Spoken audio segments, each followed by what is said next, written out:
하나님 말씀은 갈라디아서 2장 11절에서 21절입니다. 갈라디아서 2장 11절. 게바가 안디옥에 이르렀을 때에 책망받을 일이 있기로 내가 그를 대면하여 책망하였노라. 야고보에게서 온 어떤 이들이 이르기 전에 게바가 이방인과 함께 먹다가 그들이 오매 그가 할례자들을 두려워하여 떠나 물러가매 남은 유대인들도 그와 같이 외식함으로 바나바도 그들의 외식에 유혹되었느니라. 그러므로 나는 그들이 복음의 진리를 따라 바르게 행하지 아니함을 보고 모든 자 앞에서 게바에게 이르되 내가 유대인으로서 이방인을 따르고 유대인답게 살지 아니하면서 어찌하여 억지로 이방인을 유대인답게 살게 하려느냐 하였노라. 우리는 본래 유대인이요 이방 죄인이 아니로되 사람이 어렵게 되는 것은 율법의 행위로 말미암음이 아니요 오직 예수 그리스도를 닮은 믿음으로 말미암는 줄 알므로 우리도 그리스도 예수를 믿나니 이는 우리가 율법의 행위로서가 아니고 그리스도를 믿음으로써 어렵다 함을 얻으려 함이라. 율법의 행위로서는 어렵다 함을 얻을 육체가 없느니라. 만일 우리가 그리스도 안에서 어렵게 되려 하다가 죄인으로 드러나면 그리스도께서 죄를 짓게 하는 자냐? 결코 그럴 수 없느니라. 만일 내가 헐었던 것을 다시 세우면 내가 나를 범법한 자로 만드는 것이라. 내가 율법으로 말미암아 율법에 대하여 죽었나니 이는 하나님에 대하여 살려 함이라. 내가 그리스도와 함께 십자가에 못 박혔나니 그런즉 이제는 내가 사는 것이 아니요 오직 내 안에 그리스도께서 사시는 것이라. 이제 내가 육체 가운데 사는 것은 나를 사랑하사 나를 위하여 자기 자신을 버리신 하나님이 아들을 믿는 믿음 안에서 사는 것이라. 내가 하나님의 은혜를 패하지 아니하노니 만일 어렵게 되는 것이 율법으로 말미암으면 그리스도께서 헛되이 죽으셨느니라. 하나님 아버지 은혜를 감사합니다. 오늘 사도가 힘주어 가르치고자 하는 이 교훈을 잘 바르게 깨닫게 하여 주시옵소서. 예수님 이름으로 감사하며 기도드리옵나이다. 아멘. 자, 게바는 베드로의 이름이죠. 베드로를 게바라고 부르고 원래 이름이 베드로고 예수님께서 새로 지어준 이름이 베드로고 게바는 원래 이게 자신의 이름이었습니다. 예루살렘 공의회가 사도행전에 보면은 나옵니다. 사도행전의 1장에서 11장까지 이 전반부는요, 베드로 기사가 주를 이룹니다. 2장에 베드로의 설교가 나오고, 베드로와 요한이 3장에서 성전 미문에 있는 자들을 고치는 이야기, 그 다음에 4장, 5장, 6장, 10장에서 베드로가 고넬료 가정에 복음을 전하는 이야기, 전부 베드로 중심으로 되어 있습니다. 그 예루살렘 공의회에 아주 막강한 현인 이 베드로가 안디옥에 이르렀다. 안디옥은 바울과 바나바가 사역하던 그 교회죠. 예루살렘 공의회 오늘날 치면 대표는 야고보고 거기에 아주 지도급에 있는 지도자 베드로가 안디옥을 방문했습니다. 그때 책망받을 일이 있기로 내가 그를 대면하여 책망했다. 베드로를 바울이 책망했다고 그러는 거예요. 그를 대면하여 책망했다. 그럼 책망받을 일이 무엇인가 이제 뒤에 나오는데 우리가 이 본문을 이해하기 위해서는 먼저 유대인들의 음식법과 정결법에 대하여 선 이해가 있어야 됩니다. 유대인들은 독특한 그들의 전통적인 그와 같은 법이 있는데, 식사를 함께 한다는 것은 상대방이 하나님의 백성이라는 것을 인정하는 거예요. 하나님의 백성끼리는 함께 식사를 할 수 있지만은, 그러나 하나님의 백성이 아닌 자들은 식사를 함께 할 수 없습니다. 자, 그걸 나타내는 것이 15절에 보면 우리는 본래 유대인이요 이방 죄인은 아니로되, 이방인들은 죄인으로, 유대인의 관점에서만 죄인들이기 때문에 이건 하나님의 백성들이 아니고 하나님의 심판받고 멸망할 백성들이기 때문에, 유대인들은 하나님의 백성인데 그 하나님의 백성들은 그 이방 죄인들과 함께 식사를 하지 않습니다. 그런데 이런 이 음식법이 있는데, 베드로는 12절에 보니까는 야곱에서 온 어떤 이들이 이르기 전에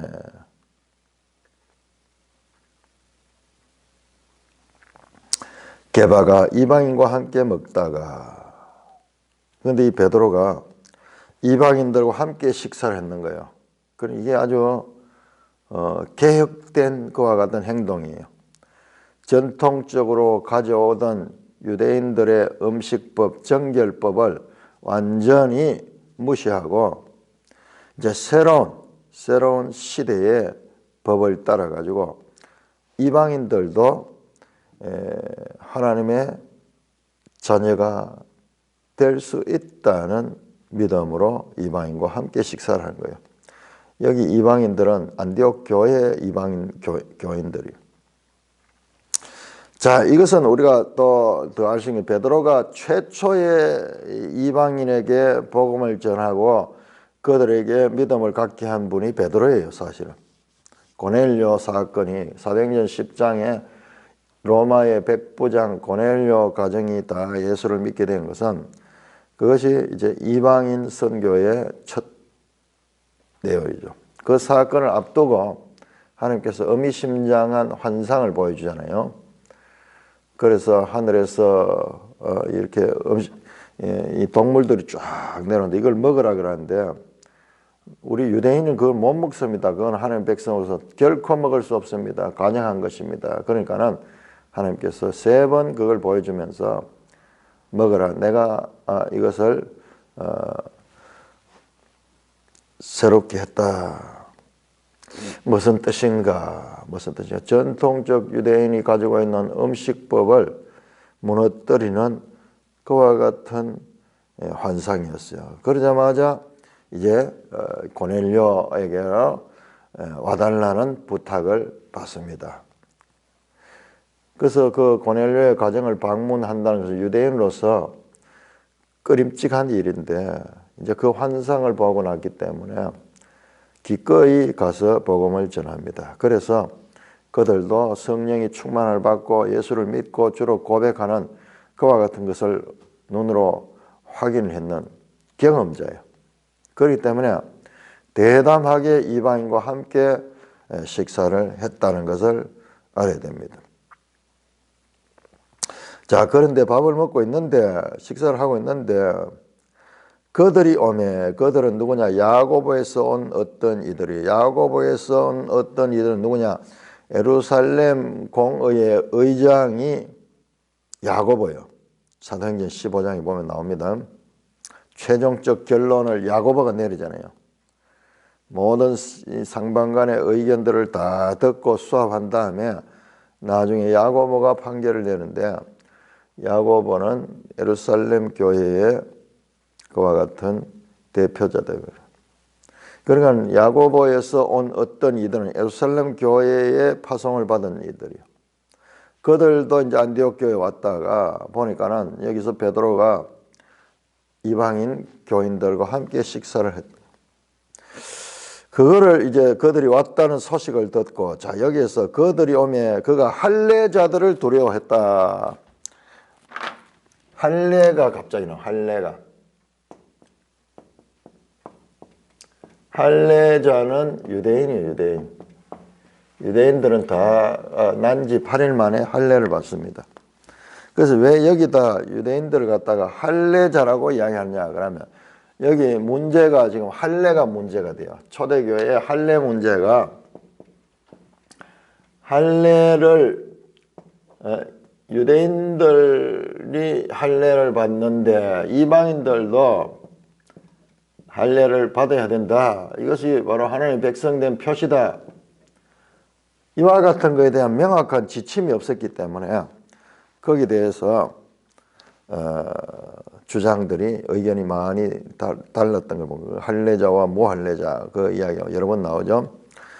그러니까는 그 할례자들을 두려워해서 떠나 물러갔다. 그러니까 그 소식을 듣고 슬쩍 자리를 피해버리는 거예요. 갑자기. 왜 그랬을까? 자, 그러니까는 베드로가 그런 행동하니까 남은 유대인들도, 그 자리에 유대인들이 같이 있었던 것 같아요. 다른 유대인들도 외식하는 거예요. 그 베드로가 외식했잖아요. 갑자기 딱 안 그런 차면서 시침을 떼면서 자리를 떠나버리니까 딴 사람 보지 못하도록. 그 할례자들이 오기 전까지는 그냥 자유롭게 있다가 그들이 온다는 소식을 듣고는 싹 그단의 행동을 바꿔버리죠. 그러니 외식했는 거예요. 그러니까 다른 사람들도, 남은 유대인들도 같이 외식하고 바나바도 그들의 외식에 유혹되었느니라. 바나바조차도 그렇게 따라갔는 거예요. 그러므로 나는 그들이 복음 진리를 따라 바르게 행하지 아니함을 보고 모든 자 앞에서 게바에게 이르되, 네가 유대인으로서 이방인을 따르고 유대인답게 살지 아니하면서 어찌하여 억지로 이방인을 유대인답게 살려 하느냐 하였노라. 이 행동은 복음 진리를 역행하는 행동이었다. 복음 진리가 무엇이냐? 자, 여기서 이제 복음 진리라는 말이 나오는데요. 복음 진리는 뒤에 16절 나오는데요. 믿음으로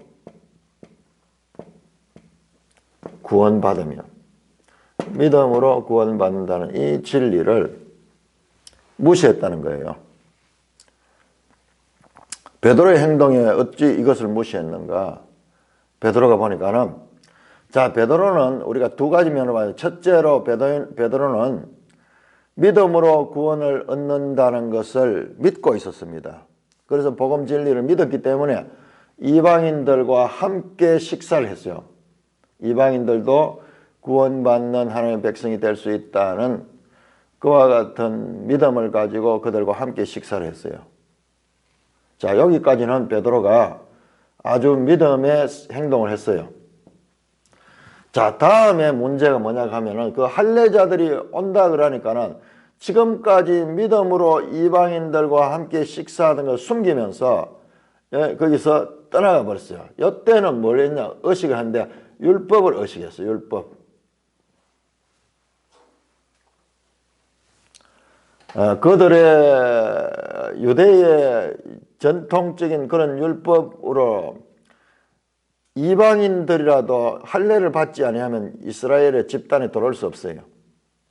그런데 할례 받지 않은 자들과 함께 식사를 한다는 것이 자기 그 율법주의자, 할례자들, 소위 그 그리스도인이지만은 유대인들, 아직까지 여기에 대해서 명확한 이해를 가졌는 유대인들이 볼 때 끄림직하니까는 자기가 그들을 의식해서 다시 율법으로 돌아와서 이방인들을 떠나버렸어요. 유대인들을 의식하는 거예요. 유대인들 의식.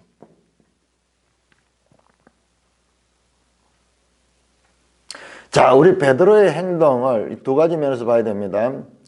믿음으로 이방인들과 함께 식사할 수 있는 그런 용기를 가지고 믿음으로 그 일을 하다가 이제 예루살렘 유대인들, 그리스도인들이 오니까는 그들을 의식하면서 갑자기 믿음의 행동을 버리고 율법으로 돌아갔어요. 율법. 아무 일이 없었다는 듯이 나는 이방인들과 함께 식사를 하지 않았던지 그 자리를 피해버리는 거예요. 그러니까 다른 사람들도 그걸 보고 다 피해버리는 거예요. 그런데 바울이 책망인 건 바로 이 지점이죠.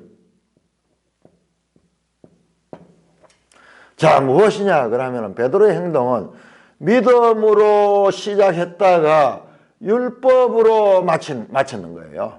믿음이 일관되지 않았던 거예요. 이게 중요합니다. 이게 중요합니다. 자, 믿음은 단회적인 것이 아니라 믿음은 지속돼야 돼. 지속돼야 되는데 베드로는 분명히 믿음으로 이와 같은 유대인이나 이방인이나 관계없이 믿음으로 구원을 얻는다는 이 신앙을 가졌기 때문에 이들과 함께 자유롭게 그 당시에 유대인들이 할 수 없는 그와 같은 이 행동을 했는 거예요. 끝까지는 믿음을 했습니다. 그러나 유대인들이 온다는 소식을 들으니까는 갑자기 자신의 행동에 대해서 그들의 평가와 그들의 비판이 있을까 두려워하면서 그걸 감춰버리는 거예요. 이걸 바울은 지금 외식했다 하는 거예요. 행동이 다르잖아요. 겉과 속이 다른 것이 외식이거든요. 이걸 지적한 겁니다. 그래서 중요한 것은 우리 여기서 놓치지 않은 것은 믿음으로 시작했다가 행위로 율법으로 돌아가는 이와 같은 모습이 베드로의 모습이었습니다. 자, 우리가 이 어려운 부분이 이 부분이에요. 우리가 많은 경우 믿음으로 시작했다가 율법 행위로 끝나는 경우가 많이 있어요. 이게 얼마나 많은지, 이게 쉬운 일이 아니에요. 베드로도 넘어졌고 심지어는 바나바조차도 넘어지는 것이 바로 이 문제예요. 이 문제. 자, 우리 다음 장 한번 볼까요? 다음 장 3장 보면 이 문제가 나와요. 3장 3절 너희가 이같이 어리석으냐 성령으로 시작했다가 이제는 육체로 마치겠느냐. 자, 이 믿음은 성령으로 믿음을 갖게 됩니다. 여기서 좀 헷갈리게 되는데, 자, 그렇게 보세요. 성령으로 믿음을 갖게 돼요. 그러니까 성령으로 시작했어요. 믿음으로 이방인들과 함께 시작한 것은 그 속에 성령의 역사함이 있었던 거예요. 그런데 이제 사람들을 의식하고 유대인들의 평가를 의식해가지고 다시 이 율법적인 그런 판단을 가지고 영어 육체 인간적인 그와 같은 행위, 이걸 이 육체를 구별할 때 이렇게 성령과 육체 구별됩니다. 그러니 행위와 은혜와 행위의 그 구별이 이렇게 연속적으로 다양한 모습으로 나온다는 것을 우리가 알아야 돼요. 자, 육체로 마치는 이런 일들이 오늘날 우리 그리스도인에도 문제가 이런 일이에요. 여기까지는 다 나갈 수 있는데 문제는 이 믿음을 지속적으로 살아가는 데 있어 가지고는 여기에 하나님의 계속적인 은혜가 있어야 되고, 그 다음에 우리 자신이 하나님의 말씀을 계속 알아가는 그와 같은 성장이 있어요. 성장. 이거는 하나의 출생 단계라 그러면은 이렇게 계속 나가기 위해서는 성장이 돼야 되는데, 이게 출생을 했다가 여기 다시 이게 율법이 다시 지배해 버리는 거죠. 그러니까 이건 지금 성장을 하지 못하고 그냥 이 어린아이 상태로 머물러 있는 그와 같은 것이죠. 자, 이 부분을 이제 넓게 이렇게 펼쳐보면은 사실상 우리 한국교회도 지금 이런 경우가 많고 우리 개인들도 이런 경우가 많이 있습니다. 자, 그래서 이런 결과가 왔는 거예요. 딴 사람들도 베드로의 영향력이 있으니 딴 사람들 다 그렇게 따라갔는 거예요. 14절 그러므로 나는 그들이 복음 진리를 따라 바르게 행하니 이것은 잘못된 것이다. 이 믿음으로 계속 가야 되는데 믿음으로 시작했다가 이 육체로 율법으로 행위로 끝나버리니까는 그것은 복음 진리를 거스른 것이다. 그래서 모든 자 앞에서 개바에게 이르되 네가 유대인으로서 이방인을 따르고 유대인답게 살지 아니하면서 어찌하여 억지로 이방인을 유대인답게 살게 하려 하느냐. 유대인과 이방인을 구별하는 그런 삶을 하는가. 어찌하여 억지로라는 말은 순리대로 하지 않는 것이죠. 순리대로 하는 것은 유대인과 이방인이 구별이 없는 그와 같은 믿음으로 대하는 것인데 그 순리를 어긋나게 이방인을 유대인답게 살게 하려고 하듯이 이 행동에서 이들도 할례를 받아야 되고 이들도 율법을 지켜야지 이들도 할례를 받아야 하고 이들도 율법을 지켜야지 구원을 얻는다는 앞에서 나왔던 어떤 사람들의 주장과 같은 행동을 했다고 하는 거예요. 그러면서 책망했다는 거예요. 그것도 사람들 보는 앞에서 모든 자 앞에서 개바이길 때 그렇게 책망을 했다는 거예요. 자, 우리 인간적으로 보면 이 사건은 베드로가 믿음의 선배고 초대교회에 참으로 영향력 있는 지도자를 그렇게 사람들 앞에 면전에서 책망하고 무안하게 하는 이와 같은 좀 부도덕하고 비윤리적인 행동을 했지 않는가 생각할 수 있는데 역으로 이것은 그만큼 그런 인간의 윤리와 도덕을 초월할 정도로 중요한 문제이기 때문에 바울이 이와 같은 행동을 모든 사람 앞에서 했다는 것입니다.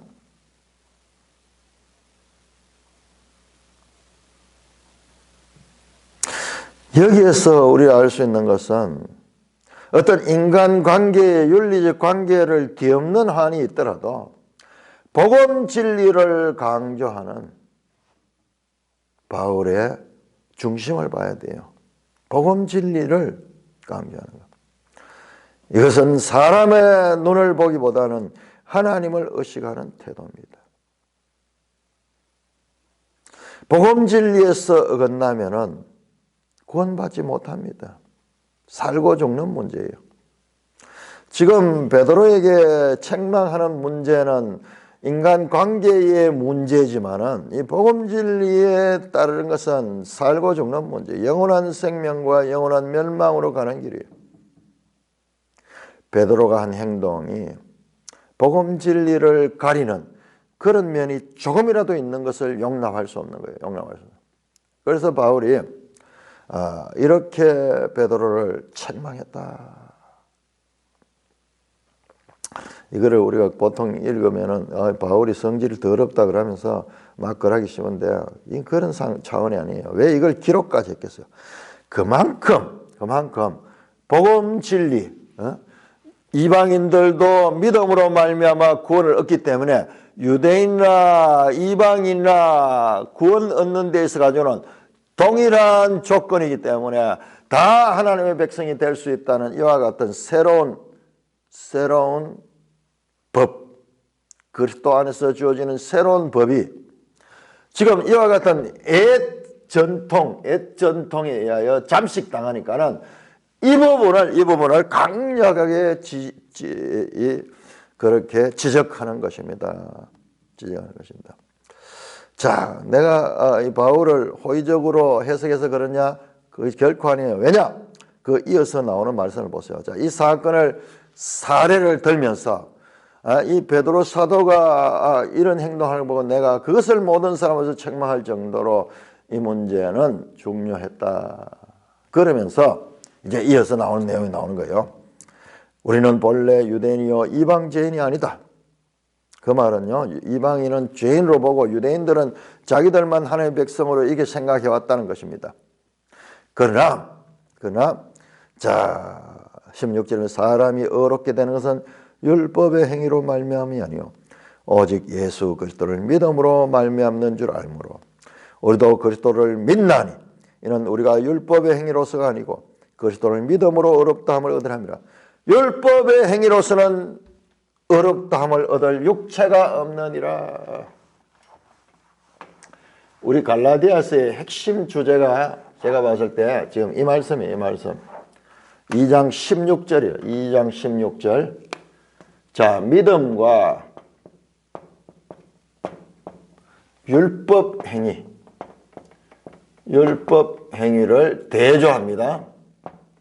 자, 믿음과 율법 행위를 대조합니다. 자, 이 베드로의 행동에 보면은 이 믿음으로 했던 것은 이방인들과 함께 식사를 할 수 있는 그와 같은 상태고, 율법 행위는 야곱에서 온너를 의식하고 그들에게 자신의 믿음의 행위를 감추었던 그것은 율법 행위에 속한 거예요. 자, 그러면서 이것은 책망받아야 된다. 베드로는 이 믿음을 일관되게 하지 않았다. 그 지적을 했는 거고, 그 다음에 이것이 복음 진리다. 믿음으로 구원받는다는 것이 이것이 복음 진리다. 복음 진리다. 여기에 조금이라도 손상이 가는 행동이 있으면 안 된다. 그래서 단호하게 바울은 베드로의 행동을 책망하면서 그와 함께 외식했던 사람들에게 교훈하며 그 행동을 했던 것입니다. 자, 믿음과 율법 행위라는 이 두 주제가 이제 선명하게 지금 드러나고 있습니다. 세 번에 걸쳐 가지고 사람이 의인이 된 것은 율법의 행위로 말미암아 아니고 율법의 행위로서가 아니고 율법의 행위로서는 의롭다함을 구원 얻을 육체가 없느니라. 믿음으로만 의롭다함을 얻는다. 믿음으로 구원받는다는 말은 의롭다함과 같습니다. 의롭다함은 한자어로 칭의, justification, 칭의입니다. 세 번 걸쳐가지고 2장 16절에서 지금 이 말씀을 한 거예요. 이게 복음이에요. 이게 복음이고 이것이 바로 새 언약의 결과입니다. 세 번을 걸쳐서. 그리고 앞에 베드로 행동에 대한 것도 지금 이 말씀을 하기 위해서 지금 지적한 것입니다.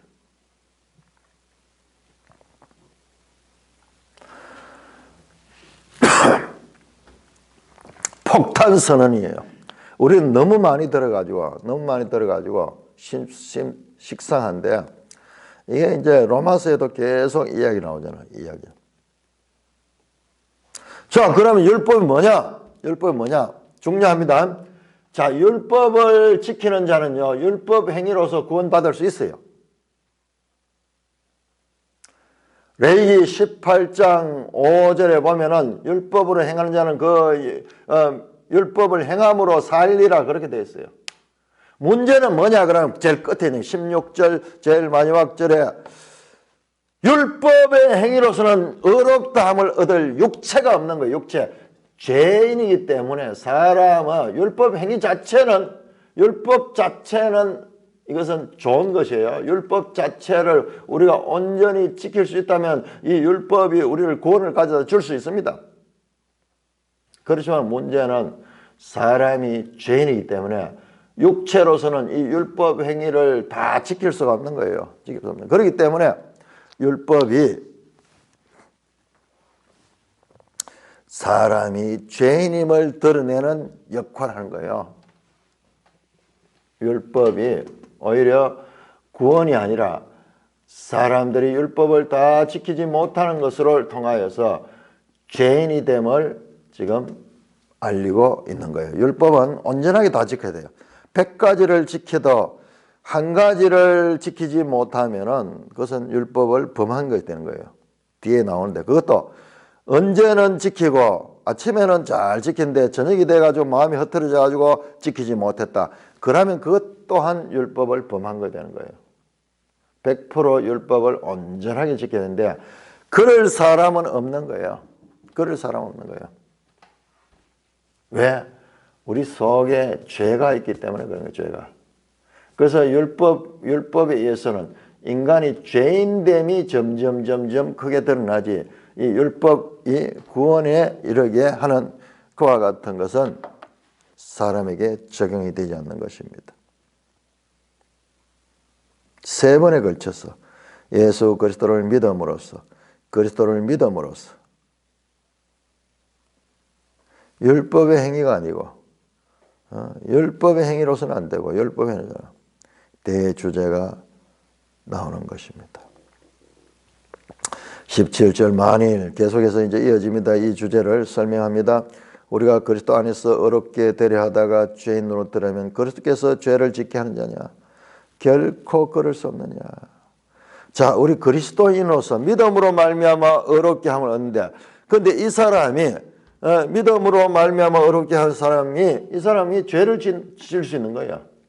죄를 지을 수 있는 거예요. 그러면은 이 길을 갖는 것이 우리를 죄를 짓게 했는 거냐?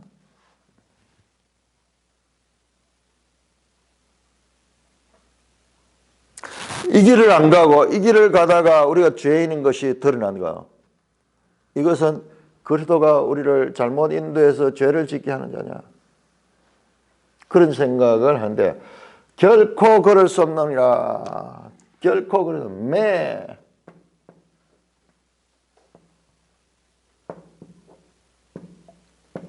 게노이트. 이거 많이 나와요. 로마서에 여러 번 나오세요. 로마서에. 게노이트. 결코 그럴 수 없다.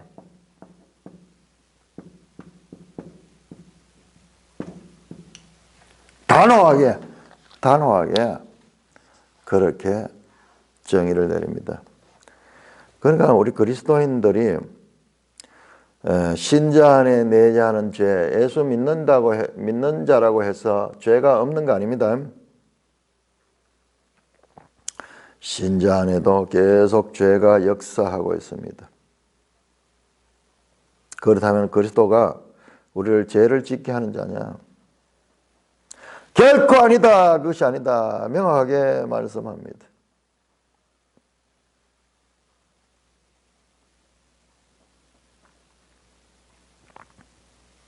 자, 의롭게 된다는 것은 뭐냐? 그러면 의롭게 된다는 것은 이것은 구원을 나타내고 또한 칭의를 나타내고 이거 다 같은 의미입니다. 같은 의미인데. 자, 그러면 이와 반대된 개념이 뭐냐? 그러면은 죄로 드러나고 구원에 이르지 못하는 거예요. 구원에서 멀어짐. 이거는 어디서 나오냐? 이게 바로 죄로 인한 거예요. 죄로. 우리의 죄가 하나님과의 관계를 이것은 관계 회복이에요. 하나님과의 관계 회복과 이건 관계가 단절 상태. 죄가 하나님과 우리 사이를 단절시켰는데 이제 예수 그리스도를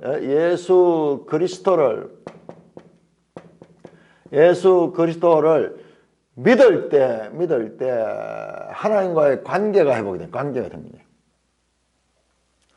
죄에서 의롭다함을